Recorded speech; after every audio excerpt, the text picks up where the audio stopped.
चंद्रपूरवरून finally गोवाला पोचलो आणि तिथे आमची इतकी मस्ती होती की तुम्ही बघा.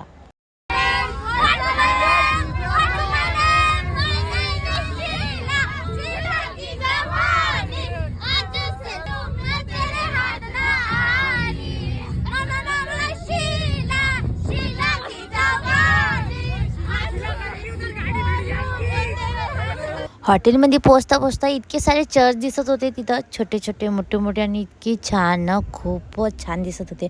मग आम्ही फायनली पोचलो. मग जेवण घेऊन होतं एक नंबर.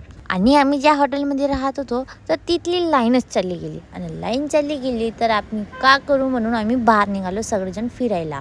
म्हणजे सगळ्या हॉटेलची लाईन होती, फक्त आमच्या सीटची नव्हती. चालता चालता म्हणजे थकावट बिलकुल नव्हता वाटत. इतकी रात्र पण झाली ना, 1 वाजल्या, 2 वाजल्या, 3 वाजले तरी आम्ही फिरतच होतो. बापरे, का सांगू. आणि इथं मस्त नाही का क्लब वगैरे दिसत होते, 1 से 1 क्लब होते. आणि चालता चालता यार बहुत मस्त वाटतं गोवामध्ये येऊन फर्स्ट टाइम.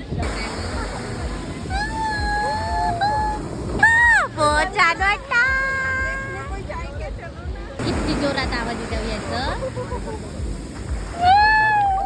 मी बागा बीचमध्ये पोचले होते आणि तिथं फर्स्ट टाइम मी समुद्र बघितली आणि तिथला आवाज इतकं थंड आणि इतकं छान वाटते ना, एकदम सुकून यार, रिलॅक्स फील होते. तुम्ही पण यानी की कधी ना कधी तुम्ही पण गोवा नाही का ट्रिप काढा, बहुत छान वाटते खरंच सांगता.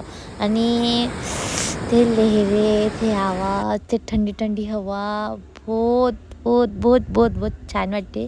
मी आता तुम्हाला सांगू शकत नाही या, तुम्ही फक्त माझी फिलिंग समजा. तिथे फिरता फिरता कधी 4 वाजले आम्हाला कळलंच नाही. तर मग आम्ही हॉटेलमध्ये निघालो जासाठी, कारण की खूप टाईम झाला होता, कारण की सकाळी पण जायचं होतं.